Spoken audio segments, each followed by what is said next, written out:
കുറച്ചുകൂടെ ഉച്ചത്തിൽ പറയാനായിരുന്നു. Praise the lord. Very good. ദൈവനാമത്തിന് മഹത്വമുണ്ടാകട്ടെ.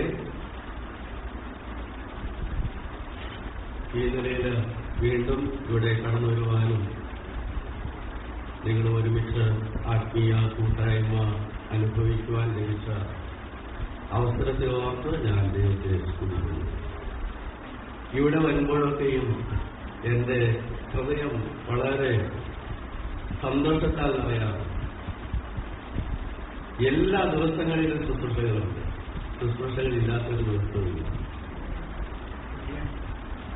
വെള്ളിയാഴ്ച ഉണ്ട്, അത് ഇടയ്ക്കിടയ്ക്ക് നിന്ന് പോകാറുണ്ട്. വെള്ളിയാഴ്ച പ്രവർത്തനമുണ്ട്, അത് എല്ലാ ദിവസങ്ങളിലും നടക്കാറില്ല എന്നുള്ളത് ഒരു വസ്തുതാപരമാണ്. എങ്കിലും എല്ലാ ദിവസങ്ങളിലും ആത്മീയ ശുശ്രൂഷകളും പ്രവർത്തനങ്ങളും ഉണ്ട് എന്നുള്ളത് ഓർത്ത് ഞാൻ ദൈവത്തെ സ്തുതിക്കുന്നു. ഒരു ദൈവ പൈതലിന് ദൈവസന്നയിൽ തങ്ങളെ തന്നെ സമർപ്പിച്ചുകൊണ്ട് കർത്താവിന് വേണ്ടി പ്രയോജനപ്പെടുവാനായിട്ട് ഉള്ള അവസരങ്ങൾ വാഴാക്കരുത് എന്ന് ഓർപ്പിച്ചുകൊണ്ട് ഇന്ന് രാവിലെ കാലം ദൈവാത്മാവ് എന്നെ ഏൽപ്പിച്ചിരിക്കുന്നതായിട്ടുള്ള ഭാഗത്തു നിന്ന് ചില ചിന്തകൾ പറയുവാനായിട്ട് കർത്താവിൽ ശരണപ്പെടുകയാണ്. പ്രിയാങ്കൾ ഓർപ്പിച്ചതുപോലെ തെങ്ങോട് സഭയ്ക്ക് വചനഘോഷണത്തിന്റെ കുറവൊന്നുമില്ല. സമയാസമയങ്ങളിൽ ദൈവദാസന്മാർ ഇവിടെ കടന്നു വരുന്നു. ഇവിടെയുള്ള ദൈവദാസന്മാർ അനുഗ്രഹീതമായ ബൈബിൾ ക്ലാസുകൾ എടുക്കുന്നു. വചനം എല്ലാവരും അറിയുന്നവരാണ്. എന്നാൽ ഈ വചനം നമ്മുടെ ജീവിതത്തിൽ എത്രമാത്രം ക്രിയാത്മകമായി തീരുന്നു എന്നുള്ളതിനെ അപേക്ഷിച്ചാണ് ഈ വചന കേൾവിയും പഠനമെല്ലാം ആശ്രയിച്ചിരിക്കുന്നത്.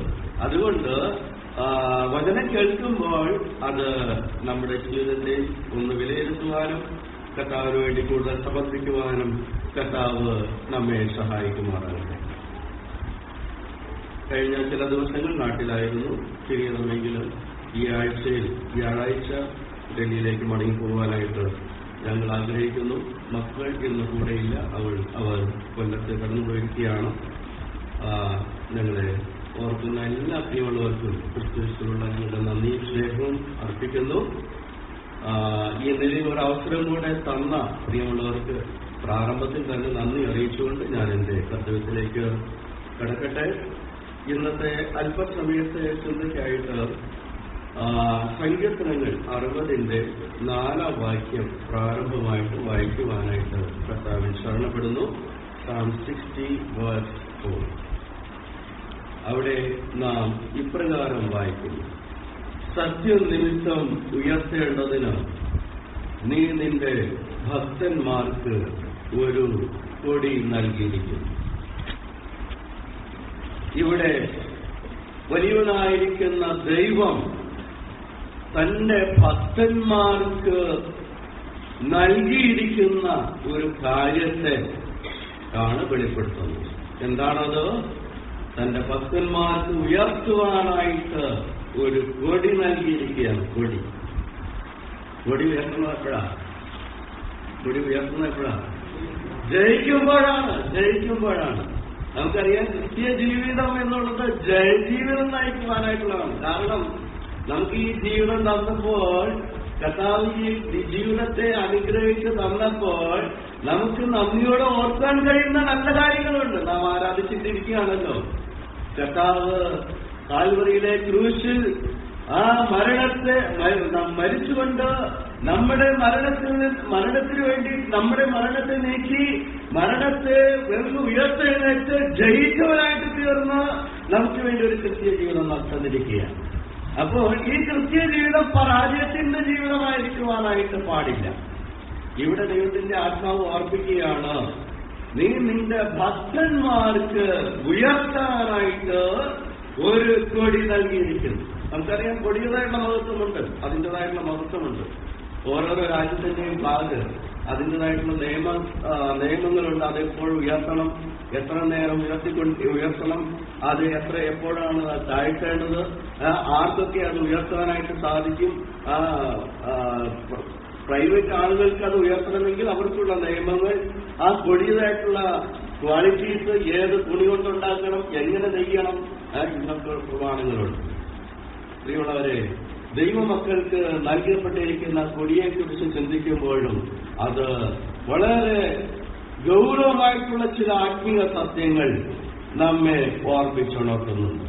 ഇവിടെ ഞാനിന്ന് കൊടിയെക്കുറിച്ചൊന്നും ആയിരിക്കില്ല, എന്നാൽ അതൊരു കൊടിയായിട്ട് പറയാനായിട്ടാണ് ഞാൻ ആഗ്രഹിക്കുന്നത്. ഞാൻ പറയുന്ന കാര്യങ്ങളെല്ലാം നമ്മൾ ഉയർത്തേണ്ട കൊടിയായിട്ടാണ് പറയാനായിട്ട് ആഗ്രഹിക്കുന്നത്. എന്നാൽ തിരുവെഴുത്ത് വെളിപ്പെടുത്തുന്നതായിട്ടുള്ള ചില കൊടികൾ, അത് പെട്ടെന്ന് പറഞ്ഞ് പെട്ടെന്ന് ശ്രദ്ധയിൽ വരുന്ന ചില കാര്യങ്ങൾ ആദ്യമേ പറഞ്ഞ് എനിക്ക് പറയുവാനുള്ള അതിനുശേഷം പറയുവാനായിട്ട് ഞാൻ കർത്താവിൽ ശരണപ്പെടുകയാണ്. പുറപ്പാട് പുസ്തകം 17-ാം അധ്യായം അതിന്റെ 15-ാം വാക്യത്തിലേക്ക് കടന്നു വരുമ്പോൾ അവിടെ ഒരു കൊടിയെക്കുറിച്ച് നമുക്ക് കാണുവാനായിട്ട് സാധിക്കുന്നുണ്ട്. പുറപ്പാട് പുസ്തകം 17-ാം അധ്യായം അതിന്റെ 15-ാം വാക്യം അവിടെ നാം വായിക്കുന്നു, പിന്നെ മോശെ ഒരു യാഗപീഠം പണിതു, അതിന് യഹോവ നിസി, യഹോവ എന്റെ കൊടിയെന്ന് പേരിട്ടു. ഇവിടെ യഹോവ എന്റെ കൊടി എന്നുള്ള ഒരു കൊടിയെ നമുക്ക് കാണുവാനായിട്ട് കഴിയും. നമുക്ക് ആരെയാണ് ഉയർത്തുവാനായിട്ടുള്ളത്? നമുക്ക് ഉയർത്തുവാനായിട്ട് കർത്താവിനെയാണ് ഉയർത്തുവാനായിട്ടുള്ളത്. ഏത് ചെയ്താലും ഏതിൽ കൂടെയും ദൈവനാമം മഹിമപ്പെടണമെന്നാണ് നാം ആഗ്രഹിക്കുന്നത്. നാം പ്രാർത്ഥിക്കുമ്പോഴൊക്കെ അറിഞ്ഞോ അറിയാതെയോ ഒക്കെ നാം അങ്ങനെ പ്രാർത്ഥിക്കാറുണ്ട്. അത് അറിഞ്ഞുകൊണ്ട് ചെയ്യണമെന്നുള്ളത് വളരെ വസ്തുതാപരമാണ്. കർത്താവിന്റെ നാമം ഉയർത്തപ്പെടണം. ഇവിടെ ഈ സംഭവ പശ്ചാത്തലങ്ങളൊന്ന് നോക്കുക. 17-ാം അധ്യായത്തിലെ കാര്യങ്ങളൊന്ന് പരിശോധിച്ചാൽ ആ ഇസ്രായേൽ മക്കളെ മോശെ മുഖാന്തരം ഇസ്രായേലിൽ നിന്ന് വേർപെടുത്തിക്കൊണ്ട് കനാനിലേക്ക് പ്രയാണം ചെയ്യുമ്പോൾ അവർ മരുഭൂമിയിലൂടെ യാത്ര ചെയ്യുകയാണോ? അവർ ആദ്യ ഭാഗങ്ങൾ പരിശോധിക്കുമ്പോൾ സീൻ മരുഭൂമിയിൽ കൂടെ അവിടുന്ന് പുറപ്പെട്ട് അവർ രഫീദീമിലെത്തിയപ്പോൾ അവർക്ക് കുടിപ്പാൻ വെള്ളമുണ്ടായിരുന്നില്ല. പരീക്ഷണം, കുടിപ്പാൻ വെള്ളമില്ല. എങ്ങനെ ജീവിക്കാനായിട്ട് പറ്റും?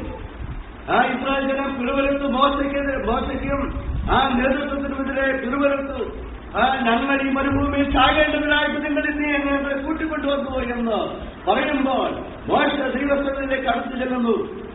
ദൈവം അവർക്ക് വഴി കാട്ടിക്കൊടുക്കുന്നു.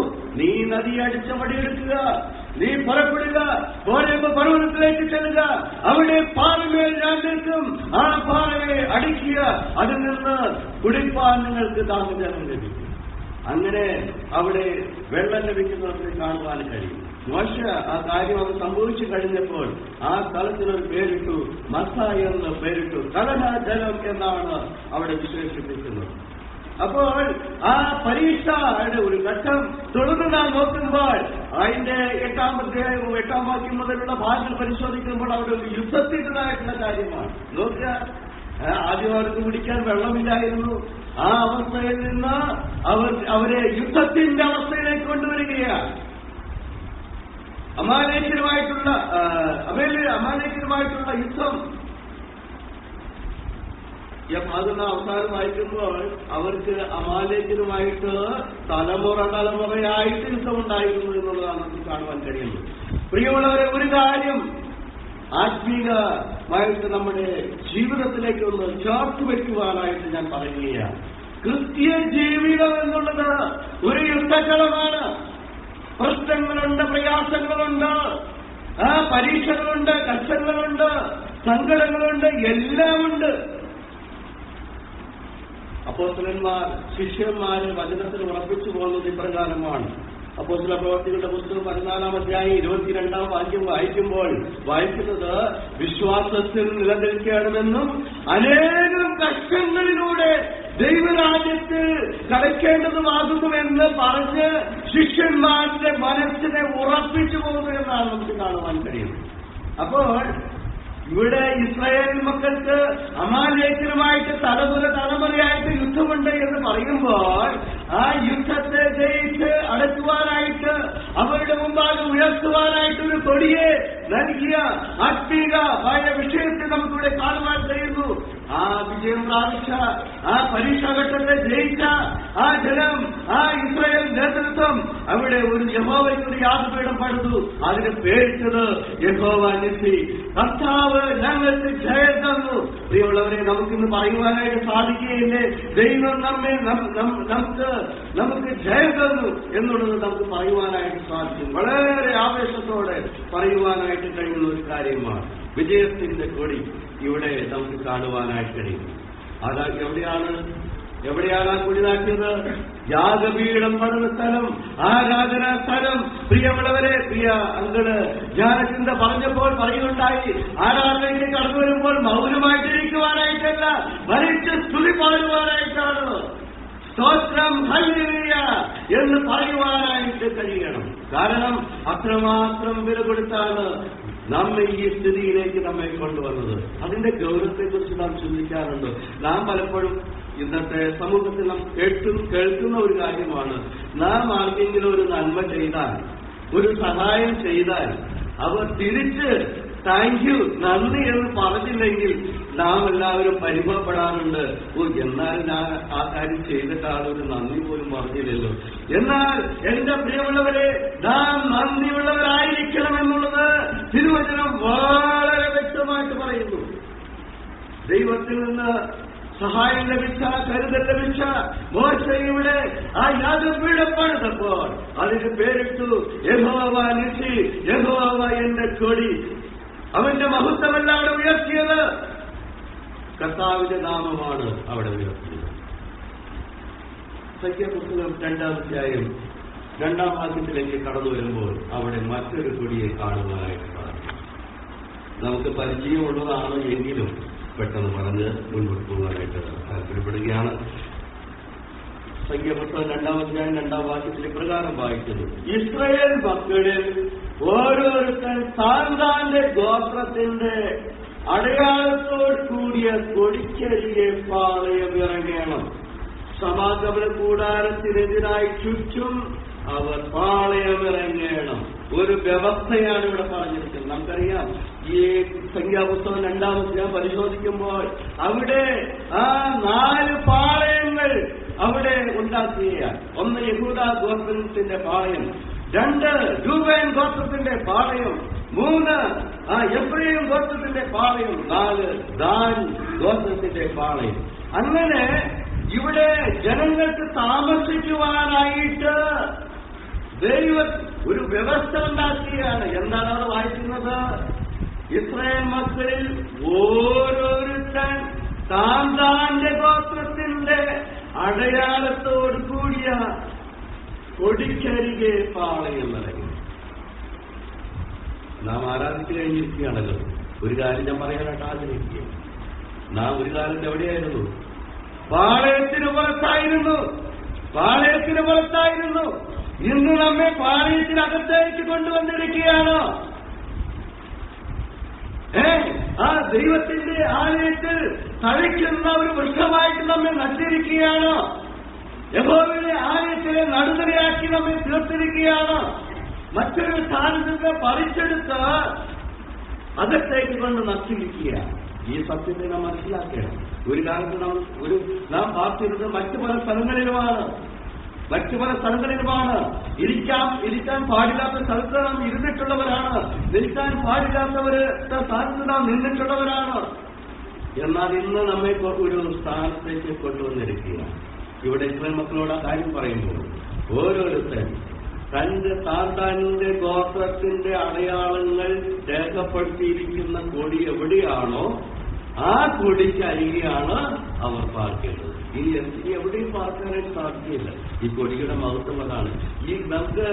നമുക്ക് അത് വ്യക്തമായിട്ട് മനസ്സിലാക്കുവാൻ കഴിയണം. എനിക്ക് ആ സ്ഥലത്ത് പോയി പാർക്കുവാനായിട്ട് സാധിക്കുമോ? ഇന്നാലുമായിട്ട് ഈ നിലയിൽ നമുക്ക് ആനന്ദിക്കുവാനായിട്ട് സാധിക്കുമോ? എല്ലാവരെയും സ്നേഹിക്കണം. എന്നാൽ നമുക്ക് ആ ഒരു ബന്ധം പുലർത്തണമെങ്കിൽ അത് യോഗ്യമായിട്ടുള്ളതാണോ എന്നുള്ളത് നാം ചിന്തിക്കേണ്ടത് വളരെ ആവശ്യമാണ്. ഇവിടെ ഇസ്രായേൽ മക്കളോട് പറയുകയാണ്, ഓരോരുത്തർ തന്റെ ഗോത്രങ്ങൾക്ക് നിശ്ചയിച്ചിരിക്കുന്ന ആ കൊടിക്കരികെ തന്നെ പാളയമിറങ്ങണം. അത് സമാധാന കൂടാരത്തിനെതിരായിട്ട് ആ പാളയം നിർമ്മിച്ചിരിക്കുക. സമാഗമന കൂടാരത്തിന്റെ മഹത്വത്തെക്കുറിച്ച് പ്രിയാംഗങ്ങൾ പറയുന്നുണ്ട്. പ്രിയമുള്ളവരെ, വളരെ ഗൗരവത്തോടും വളരെ കൂലങ്കക്ഷമായിട്ടും ചിന്തിച്ചറിയേണ്ട ഒരു കാര്യമാണ് നാം ഇന്ന് എവിടെയാണ് പാർക്കുന്നത്. എനിക്കായിട്ട് നിശ്ചയിച്ചിരിക്കുന്ന ആ കുടിക്കീഴിയാണ് ഞാൻ പാർക്കുന്നത്. ഞാൻ മുന്നോട്ട് പോകും. അടുത്ത മറ്റൊരു പടിയെ നമുക്ക് കാണുവാനായിട്ട് സാധിക്കും.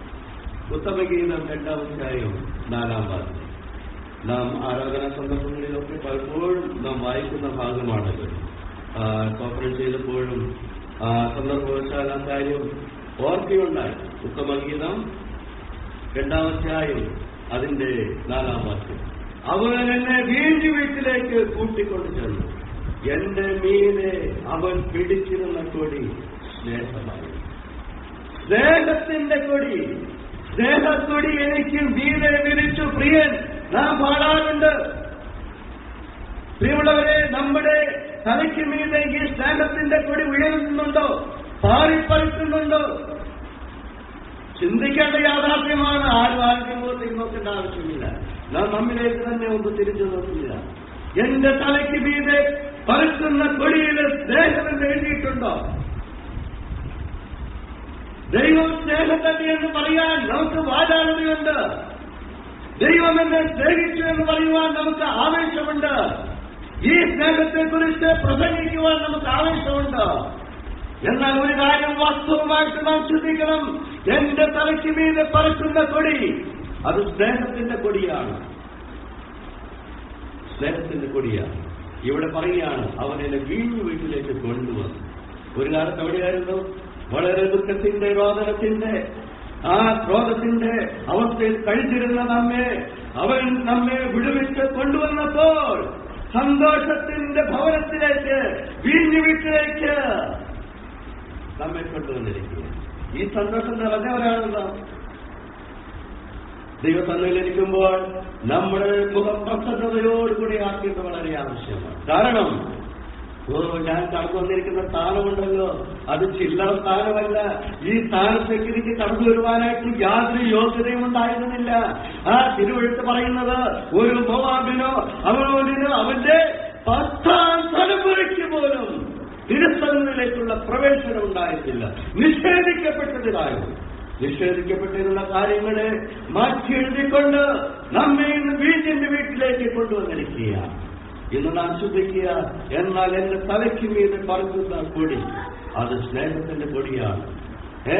ഇത് ആ സ്നേഹത്തിന്റെ സന്ദേശം അറിയിക്കുന്ന മക്കളുടെ ഭവനമാണോ എന്നുള്ളത് മറ്റുള്ളവർ വീക്ഷിക്കുവാനായിട്ട് സാധിക്കുന്നുണ്ടോ എന്നുള്ളത് നാം ഓർക്കേണ്ടത് വളരെ ആവശ്യമാണ്. മറ്റൊരു കൊടി യെശയ്യാപ്രവചനം 11-ാം അധ്യായം അതിന്റെ 10-ാം വാക്യം. അവിടെ ഇപ്രകാരമായി: അന്നാളിൽ വംശങ്ങൾക്ക് കൊടിയായി നിൽക്കുന്ന ഇസ്രായേൽ വേറായവനെ ജാതികൾ അന്വേഷിച്ചു വരും. അവന്റെ വിശ്രാമസ്ഥലം മഹത്വമുള്ളതായിരിക്കും. 12-ാം വാക്യം. അവൻ ജാതികൾക്കൊരു കൊടി ഉയർത്തി ഇസ്രായേലിന്റെ ശ്രേഷ്ഠന്മാരെ ചേർക്കുകയും യഹൂദായുടെ ചിതറിപ്പോയവരെ ഭൂമിയുടെ 4 ദിക്കുകളിൽ നിന്നും ഒന്നിച്ച് കൂട്ടുകയും ചെയ്യും. ഇവിടെ ഇസ്രായേൽപുത്രനായിരിക്കുന്ന നമ്മുടെ വാഴ്ത്തപ്പെട്ട കർത്താവിനെ ദാവീദിന്റെ സന്തതിയായി ജനിച്ച നമ്മുടെ അനുമനാഥനായിരിക്കുന്ന കർത്താവിനെ ഓർപ്പിക്കുന്ന കാര്യമാണ്. അവൻ കടന്നു വന്ന അവൻ ചെറുതായുള്ള യഹൂദ ഗോത്രം അവനെ കൈക്കൊണ്ടില്ല. അവനെ തള്ളി പറഞ്ഞു. സംഭവിച്ച മഹത്വം അറിയാമോ? ഇരുളടഞ്ഞ അവസ്ഥയിൽ കിടന്നിരുന്ന പുറജാതികളായിരുന്ന, ഒരിക്കലും വെളിച്ചം കാണുവാനായിട്ട് സാധ്യതയില്ലാതിരുന്ന നമുക്ക് വെളിച്ചം കാണുവാനായിട്ട് ഇടയായിട്ട് വംശങ്ങൾക്ക് കൊടിയായി, ജാതികളുടെ കൊടിയായി ഈ ഭൂമിയിലേക്ക് കടന്നു വന്ന കർത്താവ്, ആ കർത്താവിന്റെ കൊടിയെ നമുക്ക് ഉയർത്തുവാനായിട്ട് അത് കഴിയണ്ടേ? ആ കൊടി ഉയർത്തണം. ഒരു പ്രസംഗം ചെയ്യണമെന്നൊന്നും ആരും പറയുന്നില്ല. ആ ഒരു വലിയ ശുശ്രൂഷ ഒന്നും ചെയ്യണമെന്നല്ല പറയുന്നത്. നമ്മുടെ കൊടി ഉയർത്തുമ്പോൾ അത് കർത്താവിന്റെ നാമം മഹിമപ്പെടതായിരിക്കണം. എല്ലാവർക്കും പ്രസംഗിക്കാൻ പറ്റിയെന്ന് വരികയില്ല, എല്ലാവർക്കും പാടാൻ പറ്റിയെന്ന് വരികയില്ല, എല്ലാവർക്കും മറ്റു പല കാര്യങ്ങൾ ചെയ്യാൻ പറ്റിയെന്ന് വരികയില്ല. എന്നാൽ ഈ നാമത്തെ ഉയർത്തുവാനായിട്ട് നമുക്കെല്ലാവർക്കും കഴിയണം, കഴിച്ചേ മതിയാകൂ. പ്രിയമുള്ളവരെ, അതാണ് ദൈവം നമ്മിൽ നിന്ന് ആഗ്രഹിക്കുന്നത്. വംശങ്ങൾക്ക് കൊടിയായവനെ, ജാതികൾക്ക് കൊടിയായവനെ നാം മറക്കുവാനായിട്ട് പാടുകയില്ല. നാം ഇതുവരെ 4 കൊടികളാണ് നാം കണ്ടത്. ഒന്ന് വിജയത്തിന്റെ കൊടി, 2 രണ്ടാമത് കണ്ടത് നമ്മുടേതായിട്ടുള്ള കൊടി. ഏത് കൊടിയാണ് ഉയർത്തേണ്ടത്, ഏത് കൊടിക്കെഴുകയാണ് നാം പാർക്കേണ്ടത്. 3ാമത് കണ്ടത് സ്നേഹത്തിന്റെ കൊടി ഉയർത്തണം.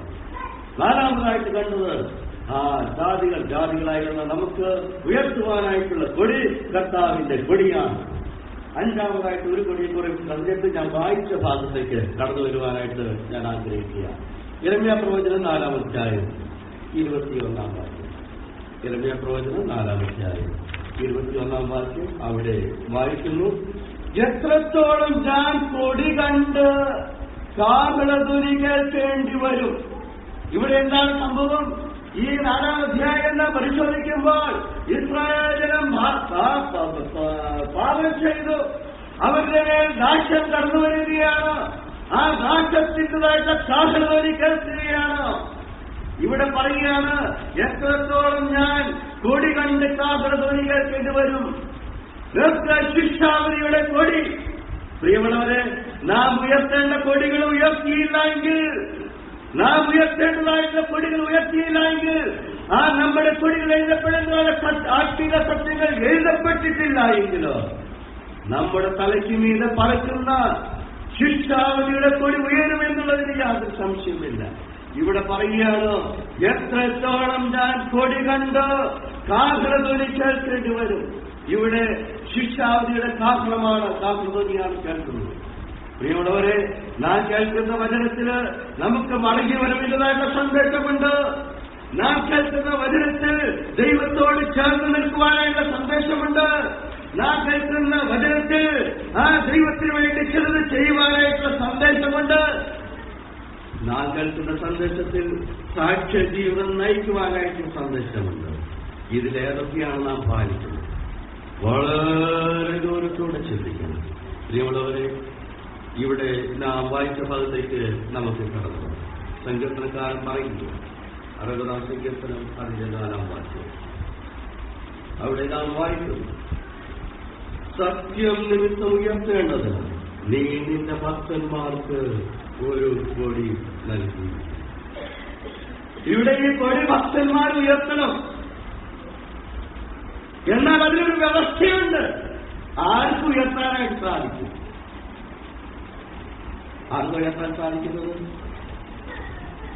സത്യമുള്ളവർക്ക്, സത്യത്തിൽ നടക്കുന്നവർക്ക്, സത്യത്തിന് സാക്ഷ്യം വഹിക്കുന്നവർക്ക് ഉയർത്താൻ കഴിയുന്ന ഒരു കൊടിയാണ് ഇവിടെ ദൈവഭക്തന്മാർക്ക് നൽകിയിരിക്കുന്ന കൊടി. നമുക്കറിയാം, ഈ സങ്കീർത്തനം പരിശോധിക്കുമ്പോൾ അതിന്റെ തലക്കെട്ടിൽ നമുക്ക് കാണുവാനായി കഴിയുന്നുണ്ട്. അരാബിനോട് യുദ്ധം ചെയ്ത് ജയിച്ച് ശത്രുക്കളായ 12,000 പേരെ വിഗ്രഹിച്ചതിന് ശേഷം കടന്നു വന്ന് അപ്പോൾ ദാവീദ് പാടിയതായിട്ടുള്ള ഒരു സങ്കീർത്തനമാണിത്. അവൻ പാടുകയാണ്, ഞാൻ സത്യത്തിന് വേണ്ടിയാണ് നിന്നത്. പ്രിയമുള്ളവരെ, നമ്മൾ നിമിത്തമായിരിക്കുന്നത് സത്യമാണോ? സത്യമായിട്ട് നമുക്ക് എന്തെങ്കിലും ബന്ധമുണ്ടോ? ഉണ്ട്. കാരണം നമ്മുടെ കർത്താവ് അവൻ സത്യമാണ്. ആ സത്യമാണ് നമ്മെ സ്വതന്ത്രരാക്കിയത്. സത്യത്തെ, ആ കർത്താവിനെ അറിഞ്ഞുകൊണ്ട് നമുക്ക് പാപബോധമുണ്ടായിട്ട് കർത്താവിൽ സമർപ്പിക്കപ്പെട്ട് നാം കർത്താവിലേക്ക് കടന്നു വന്നവരാണ്. ഈ സത്യത്തിനൊരു വിലയുമില്ലേ? ഉണ്ട്. പ്രിയമുള്ളവരെ, നാം ഏതൊരു കാര്യത്തിലേക്ക് നാം ഇടപെടുമ്പോഴും അതിൽ സത്യമുണ്ടോ, അതിന് എന്റെ നീതിക്ക് ചേരുന്നതാണോ എന്നുള്ളത് ചിന്തിക്കേണ്ടത് വളരെ ആവശ്യമാണ്.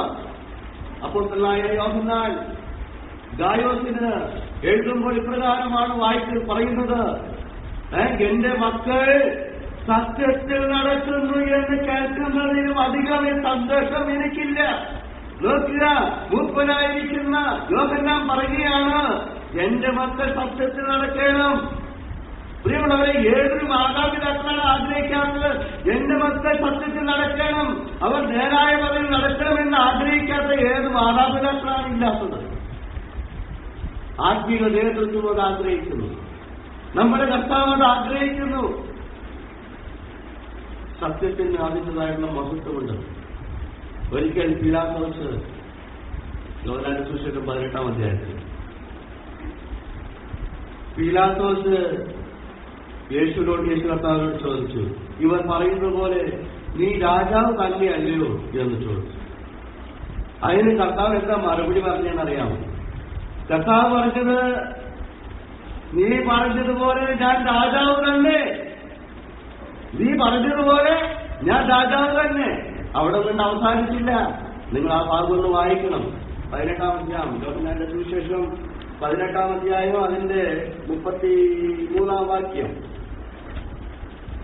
33-അല്ല, 37-ാം വാക്യം. പീലാത്തോസ് അവരോട്, എന്നാൽ നീ രാജാവ് തന്നെയല്ലോ എന്ന് പറഞ്ഞതിന് യേശു, നീ പറഞ്ഞതുപോലെ ഞാൻ രാജാവ് തന്നെ. അവിടെ കൊണ്ട് അവസാനിച്ചോ? അവിടെ സെമിക്കോളനാണ്, അവിടെ പുരുഷാപ്പല്ല. പ്രിയമുള്ളവരെ, ചിന്തിക്കണം. നമ്മളോട് ആരെങ്കിലും ചോദിക്കുക, നിങ്ങൾ ക്രിസ്ത്യാനിയാണോ? ഞങ്ങൾ ക്രിസ്ത്യാനിയാണ്. അവിടെ കൊണ്ട് തീർക്കേണ്ട കാര്യമല്ല. നമുക്കവിടെ ഒരു അവസരം കിട്ടിയിരിക്കുകയാണ്. ഞാൻ എന്തുകൊണ്ട് ക്രിസ്ത്യാനിയായി, എന്നെ എന്തുകൊണ്ട് ക്രിസ്ത്യാനി എന്ന് വിളിക്കുന്നു? അതിന്റെ മഹത്വത്തെ പറയുവാനായിട്ട് കഴിയും. ഇവിടെ എന്തുകൊണ്ടാണ്? ഇവിടെ കർത്താവ് പറയുകയാണ്, നീ പറഞ്ഞതുപോലെ ഞാൻ രാജാവ് തന്നെ, സത്യത്തിന് സാക്ഷി നിൽക്കേണ്ടതിന് ഞാൻ ജനിച്ചു, അതിനായി ലോകത്തിൽ വന്നുവിരിക്കുന്നു, സത്യതൽപരനായവരെല്ലാം എന്റെ വാക്ക് കേൾക്കുന്നു എന്ന് പറഞ്ഞു. പ്രിയമുള്ളവരെ, നോക്കുക അതിന്റെ മഹത്വം. കർത്താവിന് ഇത്രയും പറഞ്ഞാൽ മതി. പീലാത്തോസ് ചോദിച്ചത്, നീ രാജാവ് തന്നെയല്ലോ എന്നാണ് പറഞ്ഞത്. ഞാൻ രാജാവ് തന്നെയാണെന്ന് പറഞ്ഞാൽ മാത്രം മതി. എന്നാൽ ഞാൻ എന്തിനു വേണ്ടി ഈ ലോകത്തിലേക്ക് കടന്നു വന്നിരിക്കുന്നു എന്നുള്ളത് സത്യം അവൻ വെളിപ്പെടുത്തുകയാണ്. ഞാൻ സത്യത്തിന് സാക്ഷി നിൽക്കേണ്ടതിനായിട്ട് കടന്ന് വന്നിരിക്കുകയാണ്. അതിനായിട്ട് ഞാൻ ജനിച്ചിരിക്കുകയാണ്, അതിനായിട്ട് ഞാൻ ജീവിക്കുകയാണ്. സത്യതൽപരായവർ ഈ സത്യമായവന്റെ വാക്ക് കേൾക്കുക. പ്രിയമുള്ളവരെ, തിരുവചനം പറയുന്നത്, ദൈവ സന്തതിയായവൻ വചനം കേൾക്കുന്നു. വചനം നാം കേൾക്കുന്നുണ്ട്, അത് നമ്മുടെ ഹൃദയത്തിലേക്ക് നാം സ്വീകരിക്കുന്നുണ്ടോ എന്നുള്ളതാണ് ചിന്തിക്കേണ്ട വിഷയം. പ്രിയമുള്ളവരെ, വളരെ ഗൗരവത്തോടെ ചിന്തിക്കണം. ഇവിടെ പറയുകയാണ്, ദൈവഭക്തന്മാർക്ക്, കർത്താവിന്റെ ഭക്തന്മാർക്ക് ഉയർത്തുവാൻ കൊടുത്തിരിക്കുന്ന ആ കൊടി സത്യത്തിന്റെ കൊടിയാണ്. സത്യമുണ്ടെങ്കിൽ അത് സത്യം നിമിത്തമായിരിക്കണം.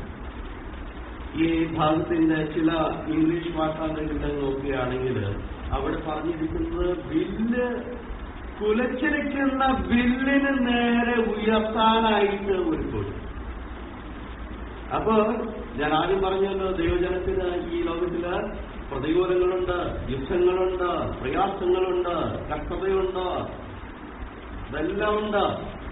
എന്നാൽ അവിടെ സത്യത്തിൽ നിന്നുകൊണ്ട് ഉയർത്തുവാനായിട്ടുള്ള കൊടി, അതാണ് സത്യത്തിന്റെ കൊടി. സത്യം നിമിത്തം ഉയർത്തേണ്ടതിന് ഭക്തന്മാർക്ക് കൊടുത്തിരിക്കുന്ന കൊടി. റോമാലേഖനം 8-ാം അധ്യായത്തിലേക്ക് കടന്നു വരുമ്പോൾ നാം വായിക്കുന്നുണ്ട്, ക്രിസ്തുവിന്റെ സ്നേഹത്തിൽ നിന്ന് നമ്മെ വേർതിരിക്കുന്നതാണ് കഷ്ടതയോ, സങ്കടമോ, പട്ടിണിയോ, ഉപദ്രവമോ, ഞെരുക്കമോ, നഗ്നതയോ, ആപത്തുമാണോ എന്ന് പറഞ്ഞുകൊണ്ട് ഒരു പ്രവാചക വാക്യം അവിടെ പറയുകയാണ്. അതിനുശേഷം പറയുന്ന വാക്യം പ്രകാരമാണ്, നാമോ നമ്മെ സ്നേഹിച്ചവൻ മുഖാന്തരം ഇതിലൊക്കെ പൂർണ്ണജയം പ്രാപിക്കും. പ്രിയമുള്ളവരെ, നമ്മെ സ്നേഹിച്ചവനെ ഉയർത്തിയില്ല എങ്കിൽ, അവന്റെ വാക്കുകൾക്ക് നാം വിധേയപ്പെട്ടില്ല എങ്കിൽ നമ്മുടെ ജീവിതത്തിൽ സത്യം നിമിത്തമായി തീരുകയില്ല. നമ്മുടെ ജീവിതത്തിൽ സത്യം നിമിത്തമായി തീരേണ്ടത് വളരെ ആവശ്യമാണ്. ഇവിടെ സത്യത്തിന്റെ കൊടി ഉയർത്തുവാനായിട്ട് പറഞ്ഞിരിക്കുന്നു. രണ്ടാമതായിട്ട് പറയുന്ന ഭാഗം ഫിലിപ്പിയ ലേഖനം 2-ാം അധ്യായം, അതിന്റെ 14-15 വാക്യങ്ങൾ. അവിടെ കൊടിയൊന്നും പറഞ്ഞിട്ടില്ല. എന്നാൽ അവിടുത്തെ കാര്യങ്ങൾ നമ്മുടെ ജീവിതത്തിൽ അന്വർത്ഥമായി തീരുമ്പോൾ അത് വാസ്തവമായിട്ട് നാം ഉയർത്തേണ്ട കൊടിയായിട്ട് നമുക്ക് മനസ്സിലാക്കുവാനായിട്ട് സാധിക്കും. 2-ാമധ്യായം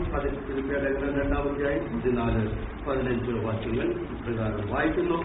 വസ്ത്രതയും കോട്ടവുമുള്ള തലമുറയുടെ നടുവിൽ നിങ്ങൾ അനിന്യരും പരമാർത്ഥികളും ദൈവത്തിന്റെ നിഷ്കളങ്ക മക്കളും ആകേണ്ടതിന് എല്ലാം പിറുപിറുപ്പും വാദവും കൂടാതെ ചെവി അവരുടെ ഇടയിൽ നിങ്ങൾ ജീവന്റെ വചനം പ്രമാണിച്ചുകൊണ്ട് ലോകത്തിൽ ജ്യോതിസുകളെ പോലെ പ്രകാശിക്കും.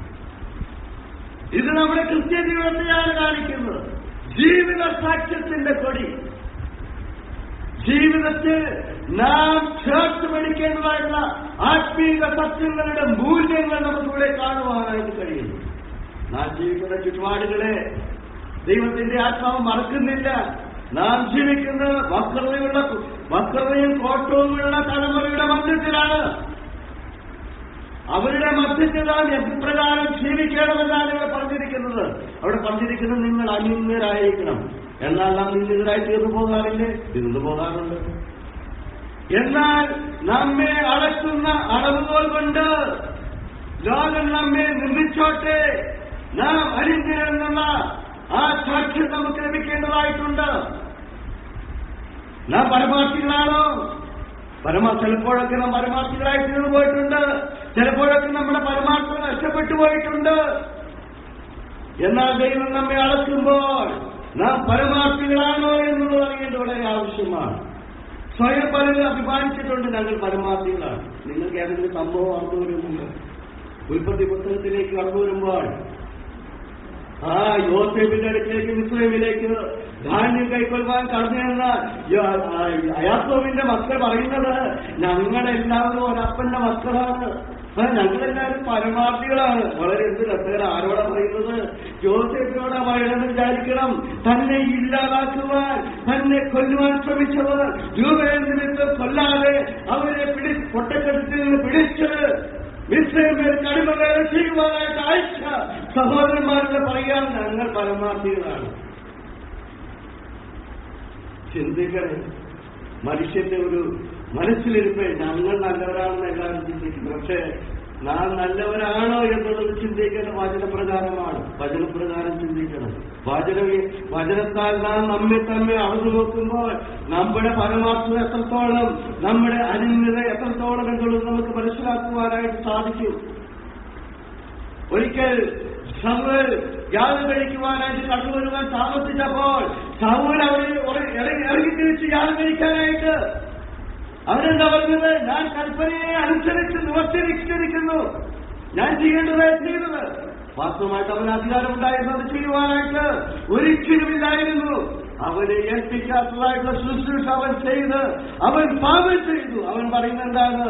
ഞാൻ നീതിയായിട്ടുള്ളത്, സത്യമായിട്ടുള്ളത്, ഞാൻ ദൈവത്തിന്റെ കൽപ്പന അനുസരിച്ചു എന്നാണ്. പ്രിയമുള്ളവരെ, വളരെ ഗൗരവത്തോടെ ചിന്തിക്കണം. ഞാനിപ്പോഴും ഓർക്കുന്ന ഒരു കാര്യമുണ്ട്.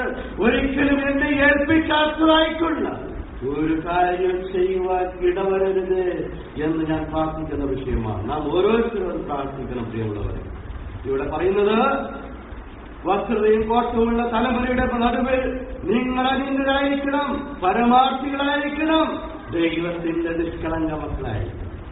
കാരണം ദൈവത്തിൽ പാപമില്ല. നാം ദൈവത്തിൽ വിശ്വസിക്കുന്നവരാണ്. നാം ദൈവത്തിൽ നിന്ന് ജനിച്ചവരാണ്. അതുകൊണ്ട് നാം നിഷ്കളങ്ക മക്കളായിരിക്കണം. ഈ ലോകത്തിൽ പാപമുണ്ട്. പാപത്തിന്റെ മാലിന്യം എന്റെയും നിങ്ങളുടെയും ജീവിതത്തിലേക്ക് കടന്നു വരാം. ചിലപ്പോൾ അറിഞ്ഞുകൊണ്ട് വരാം, ചിലപ്പോൾ അറിയാതെ സംഭവിച്ചേക്കാം. എന്നാൽ നാം ഓർക്കണം, ഈ ലോക ജീവിതത്തിൽ ജീവിക്കുമ്പോൾ നാം അനിന്യരും ദൈവത്തിന്റെ നിഷ്കളങ്ക മക്കളും പരമാർത്ഥികളുമായി തീരണമെങ്കിൽ നമുക്ക് തന്നിരിക്കുന്ന ജീവന്റെ വചനങ്ങളെ പ്രമാണിക്കണം. അങ്ങനെ പ്രമാണിക്കൽ എന്താണ്? ജ്യോതിസുകളെ പോലെ പ്രകാശിക്കും. പ്രകാശം എന്താണ്? അനേകർക്ക് അനേകർക്ക് ആ പ്രകാശത്തിൽ കാണുവാനായിട്ട് സാധിക്കും. പ്രിയമുള്ളവരെ, നാം സാക്ഷ്യമുള്ള ജീവിതം നയിക്കുമ്പോൾ നമ്മെ കാണുന്നവരെന്താ പറയുന്നത്? ഇവർക്ക് ഇവരുടെ വ്യത്യസ്തതയുണ്ടല്ലോ, ഇവർ സാധാരണക്കാരൊന്നുമല്ല, ഇവര് ഏതോ ദൈവ സന്തതികളാണോ, ദൈവ പുരുഷന്മാരാണോ. എലീശാ പ്രവാചകൻ സൂര്യകാലത്ത് സ്ത്രീയുടെ വീടിന്റെ വഴിയായിട്ട് കടന്നു പോകുമ്പോൾ ആ സ്ത്രീ അവനെ ശ്രദ്ധിച്ചു.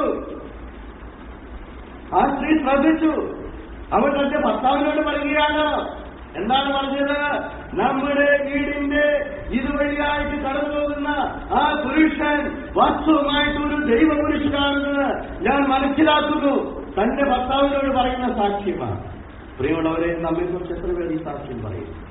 നാം പലപ്പോഴും ആരുമാരുടെയും മുഖത്തേക്ക് നോക്കേണ്ട ആവശ്യമില്ല. പലപ്പോഴും നാം ഒക്കെ ഏർപ്പെടുന്ന സ്ഥലങ്ങളിൽ അവർ തമാശ പറയുമ്പോൾ നാം അവരോട് ചേർന്ന് തമാശ പറയും. അവർ ഏർപ്പെടുന്ന പല മേഖലകളിലും നാം ഏർപ്പെടും.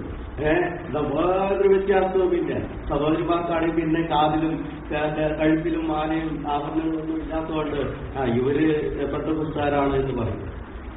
എന്നാൽ പ്രിയമുള്ളവരെ, നാം ചിന്തിക്കുക, നമ്മുടെ വാക്കുകൾ കൊണ്ട്, നമ്മുടെ നടപ്പുകൾ കൊണ്ട്, നമ്മുടെ നോട്ടങ്ങൾ കൊണ്ട്, നമ്മുടെ ഇടപെടലുകൾ കൊണ്ട് ഞാൻ ആരാണ് എന്നുള്ള സത്യം മറ്റുള്ളവർക്ക് മനസ്സിലാക്കുവാൻ കഴിയേണ്ടത് വളരെ ആവശ്യമാണ്. ജീവിത സാക്ഷ്യത്തിന്റെ കൊടി ഉയർത്തപ്പെടേണ്ടത് ആവശ്യമാണ്. ഇവിടെ കൊടിയൊന്നും പറഞ്ഞിട്ടില്ലല്ലോ, പക്ഷെ ഇത് ഉയർത്തപ്പെടേണ്ട ഒരു കൊടിയാണ്. പ്രിയമുള്ളവരെ, വളരെ ഗൗരവത്തോടെ ചിന്തിക്കുക. മൂന്നാമതായിട്ട് ജീവിത വിശുദ്ധിയുടെ ഒരു കൊടി.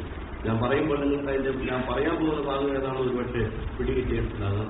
പഴയ നിയമഭാഗത്തിലേക്ക് കടന്നു പോകാം. ദാനിയേലിന്റെ പുസ്തകം 1-ാം അധ്യായം അതിന്റെ 8-ാം വാക്യം. വളരെ പരിചയമുള്ള വാക്യം.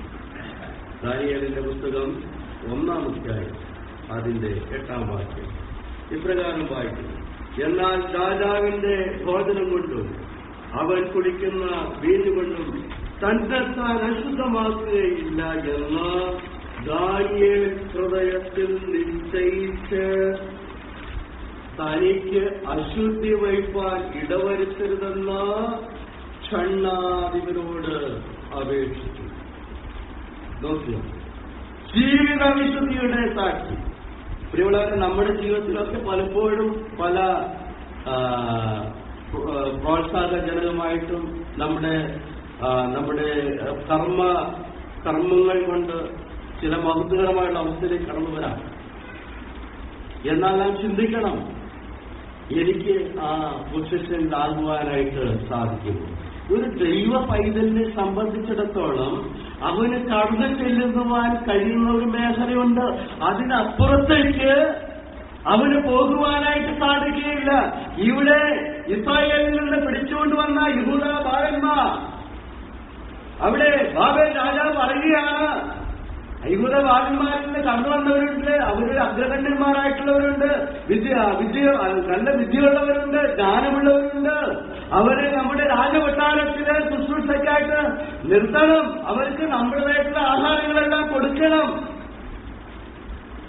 ഇതറിഞ്ഞ ദൈവത്തെ ഭയപ്പെടുന്ന, ദൈവത്തെ സ്നേഹിക്കുന്ന ദാനിയേലിന് തീരുമാനമെടുക്കുകയാണ്. എന്താണ് അവൻ പറയുന്നത്? എന്നാൽ രാജാവിന്റെ ഭോജനം കൊണ്ടും അവൻ കുടിക്കുന്ന വീഞ്ഞുകൊണ്ടും തന്നെത്താൻ അശുദ്ധി വരുത്തുകയില്ല എന്നുള്ള ഒരു തീരുമാനമെടുക്കുകയാണ്. ഇന്ന് പലപ്പോഴും ആളുകൾ പറയുന്നത്, എന്റെ ജീവിതത്തിൽ ഈ കുറവ് കടന്നു വന്നതിന് ചില ആത്മീയ നേതൃത്വങ്ങളാണ് കാരണമായി തീർന്നിരിക്കുന്നത്. പ്രിയമുള്ളവരെ, ഒരിക്കലുമല്ല. അങ്ങനെ ആരും ചിന്തിക്കരുത്. ഒരിക്കലുമില്ല. നമുക്ക് അശുദ്ധി വന്നിട്ടുണ്ടെങ്കിൽ അതിന് കാരണക്കാർ നാം മാത്രമാണ്. നാം ചിലപ്പോൾ മാതാപിതാക്കളെ പഠിക്കും. അവർ അവരുടേതായിട്ടുള്ള പരമാവധി കണ്ടെങ്ങളുടെ മക്കൾ വിശുദ്ധിയിൽ ജീവിക്കുവാനായിട്ട് ആഗ്രഹിക്കുന്നുണ്ട്, പ്രാർത്ഥിക്കുന്നുണ്ട്. എന്നിട്ടും മക്കൾ വഴിതെറ്റി പോകുന്നു. അനേകം പഠിക്കും. ആ മാതാപിതാക്കളുടെ കുറ്റമാണ്. ഒരു അളവ് വരെ ശരിയാണെങ്കിലും തങ്ങളുടെ മക്കൾക്ക് അശുദ്ധി വന്നത് അവർ കാരണമാണ്.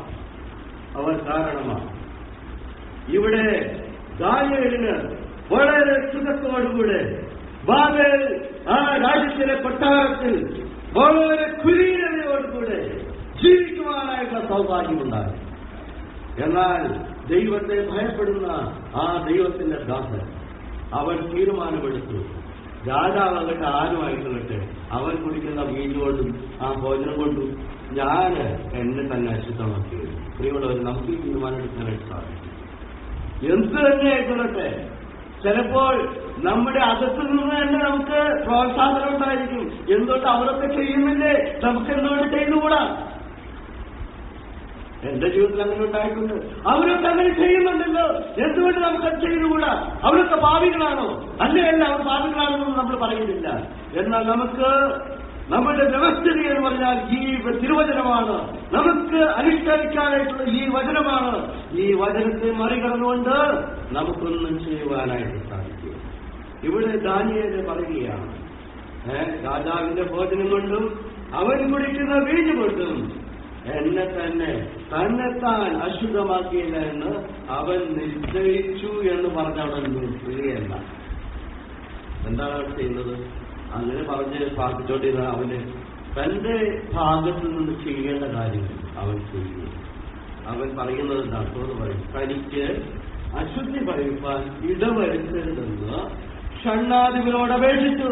തനിക്ക് ആ വീഞ്ഞും ഈ ആഹാര പദാർത്ഥങ്ങളൊക്കെ തരുന്ന ആ ഷണ്ണാധിപനോട് പറയുകയാണ്, ഞാൻ ഇന്ന ആളാണ് കേട്ടോ, എന്നെ ഉപദ്രവിക്കരുത്,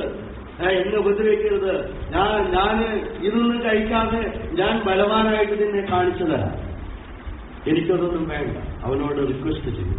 പ്രിയമുള്ളവരെ, നാം പലപ്പോഴും നമുക്ക് ഇങ്ങനെയുള്ളതായിട്ടുള്ള ചില ചതിക്കുഴിയിലേക്ക് വീഴുമ്പോൾ നമ്മുടെ മേളിലുള്ളവരോട് നമുക്ക് പറയുവാനായിട്ട് ധൈര്യമില്ലാതെ വരുമ്പോൾ എന്താ സംഭവിക്കുന്നത്?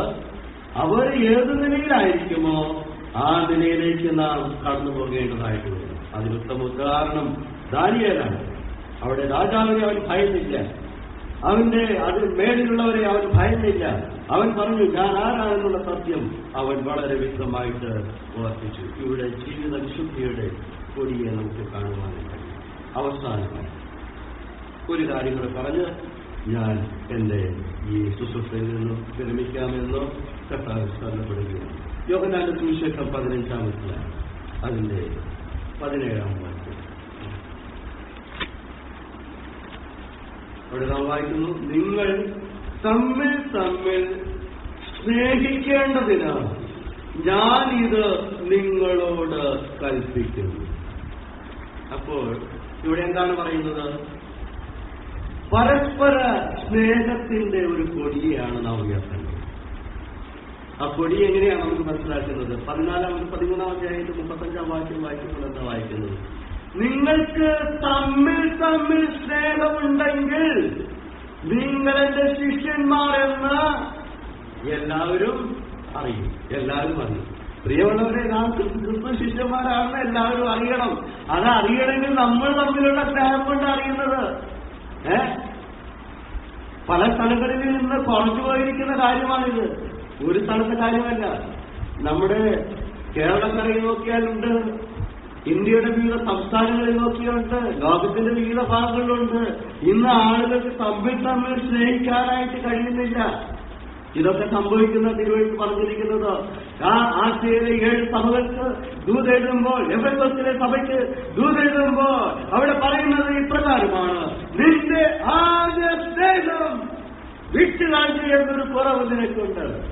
ആദ്യം അനേകം നല്ല കാര്യങ്ങളെ പറഞ്ഞിട്ട് ദൈവത്തിന്റെ ആത്മാവോട് ഓർപ്പിക്കുകയാണ്, ഒരു കുറ്റം നിന്നെ കുറിച്ച് പറയാൻ. പ്രിയമുള്ളവരെ, ആ ഒരു കുറ്റത്തിന്റെ ഉടമസ്ഥരാണ് നാം. അത് നാം തന്നെ അറിയേണ്ട വസ്തുതയാണ്. നമുക്ക് ഒരു സഹോദരിയെ കണ്ടു കഴിഞ്ഞാൽ ചിലപ്പോൾ കൈ കൊടുക്കാനായിട്ട് സാധിച്ചെന്ന് വന്നേക്കാം. അത് ഉള്ളിൽ നിന്നാണോ എന്ന് ചിന്തിക്കേണ്ടത് ആവശ്യമാണ്. ഒരിക്കൽ തിരുവനന്തപുരത്തിൽ ഒരു ഭാഗമുണ്ട്, ഞാൻ എടുത്ത് വായിക്കുവാനായിട്ട് ആഗ്രഹിക്കുന്നില്ല. ഒരാൾ കൈ കൊടുക്കുവാനായിട്ട് വന്നപ്പോൾ അദ്ദേഹത്തോട് ചോദിച്ചത്, നിന്റെ ഹൃദയം എന്റെ ഹൃദയവുമായിട്ട് ഏകാഗ്രമായിരിക്കുന്നു, നിന്റെ ഹൃദയം ശുഭമായിരിക്കുന്നു എന്ന് ചോദിച്ചിട്ടാണ് അതിനായിട്ട് ഉയർപ്പെട്ടത്. എന്റെ പ്രിയമുള്ളവരെ, എല്ലാത്തിനും വ്യവസ്ഥയുണ്ട്. വ്യവസ്ഥയില്ലാത്ത ഒരു കാര്യമില്ല. പ്രത്യേകിച്ച് ദൈവമക്കളായിരിക്കുന്ന നമുക്ക്, നാം ക്രിസ്തു വിശ്വാസത്തിലേക്ക് കടന്നു വന്നിരിക്കുന്ന നമുക്കിനി എങ്ങനെയും ജീവിക്കുവാനായിട്ട് അതിന്റെ അർത്ഥമില്ല. അതെല്ലാം പ്രമാണങ്ങളാണ്, ജീവന്റെ പ്രമാണം. ആ പ്രമാണങ്ങളെ പ്രമാണിച്ചുകൊണ്ട് ലോകത്തിൽ ജ്യോതിസുകളെ പോലെ പ്രകാശിക്കണം. പരസ്പര സ്നേഹത്തിന്റെ കൊടി ഉയർത്തണം. 1 കൊരിന്ത്യർ 13-ാം അധ്യായത്തിൽ കടന്നു വരുമ്പോൾ നാം വായിക്കുന്നുണ്ട്, നാം എന്തൊക്കെ ചെയ്താലും, എന്ത് വേല ചെയ്താലും, എന്ത് നമുക്കുള്ളതെല്ലാം വിറ്റ് അന്നദാനം ചെയ്താലും, എന്തൊക്കെ പ്രവൃത്തി ചെയ്തോ അതൊക്കെ ചെയ്യാൻ നമുക്ക് സാധിക്കും. സ്നേഹം ഇല്ലെങ്കിലും സന്തോഷം ഇല്ലെങ്കിലും കൊടുക്കാനൊക്കെ സാധിക്കുന്നുണ്ടല്ലോ. എന്നാൽ പ്രിയമുള്ളവർ, എന്ത് ചെയ്താലും എനിക്ക് സ്നേഹമില്ല എങ്കിൽ ഏതുമില്ല എന്നാണ്. ഇത് എന്റെ വാക്കുകളല്ല, ഇവിടെയുള്ള ദൈവദാസന്മാരുടെ വാക്കുകളല്ല, ദൈവത്തിന്റെ വചനമാണ്. പ്രിയമുള്ളവരെ, ദൈവത്തിന്റെ വചനം അതിന്റെ ഉള്ള നിലയിൽ അതുപോലെ തന്നെ കൈക്കൊള്ളുവാൻ, സ്വീകരിപ്പാൻ കഴിയേണ്ടത് വളരെ ആവശ്യമാണ്. ഇല്ല എങ്കിൽ നാം ആദ്യം കണ്ട കൊടികളിൽ അവസാനത്തെ കൊടി ശിക്ഷാവലിയുടെ കൊടി, നമ്മെ ശിക്ഷിക്കുന്ന കൊടി നമ്മുടെ തലയ്ക്ക് മീതെ ഉയർന്ന് പാറിപ്പറക്കുമെന്നുള്ളതിന് യാതൊരു സംശയമില്ല. നമ്മുടെ തലയ്ക്ക് മീതെ ഉയർന്ന് പറിക്കുന്നതായ കൊടി ആ സ്നേഹത്തിന്റെ കൊടിയാണ്. പ്രിയമുള്ളവരെ, ആ സ്നേഹത്തിന്റെ വെള്ളിക്കൊടി പാറിപ്പറച്ചുകൊണ്ട് നമുക്ക് അനുവദിക്കുന്ന നാടുകൾ ജീവിക്കുവാൻ കർത്താവ് തന്നെ സഹായിക്കുന്നു.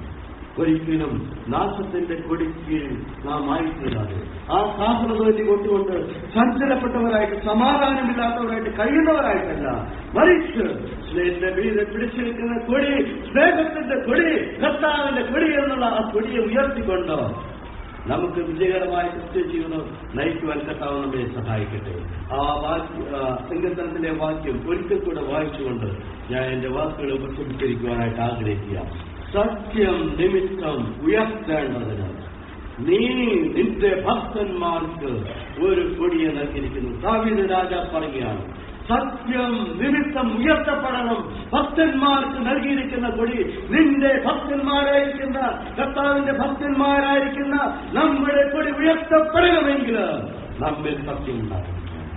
പ്രിയമുള്ളവരെ, നാം സത്യത്തിന് വിധേയപ്പെടുക, വചനത്തിന് വിധേയപ്പെടുക, സമർപ്പിക്കപ്പെട്ട ജീവിതം ഉള്ളവരായിട്ട് കർത്താവിന് വേണ്ടി പ്രക്ഷോഭിക്കുവാൻ ജീവന്റെ വചനങ്ങളെ പ്രമാണിച്ചുകൊണ്ട് ലോകത്തിൽ ജ്യോതിഷങ്ങളെ പ്രകാശിപ്പിച്ച് അനേകർക്ക് പ്രകാശം പരത്തുന്ന ദീപങ്ങളായിട്ട് ശക്തി ജ്വലിക്കുവാൻ കർത്താവ് നമ്മുടെ ജീവിതങ്ങളെ ഇടയാക്കി തീർക്കട്ടെ എന്ന് ആത്മാർത്ഥമായി പ്രാർത്ഥിച്ചുകൊണ്ട് ഇങ്ങനെ ഒരു അവസരം തന്ന പ്രിയ കർത്താവിന്റെ ജനത്തോട്, ഇവിടെയുള്ള സഭയോട് എന്റെ സ്നേഹവും നന്ദിയും അർപ്പിച്ചുകൊണ്ട് ഞാൻ എന്റെ വാക്കുകൾ വിരമിക്കുന്നു. ദൈവനാമം ഇന്നുമുന്നേക്ക് വാഴ്ത്തപ്പെടുമാറാകട്ടെ. ആമേൻ.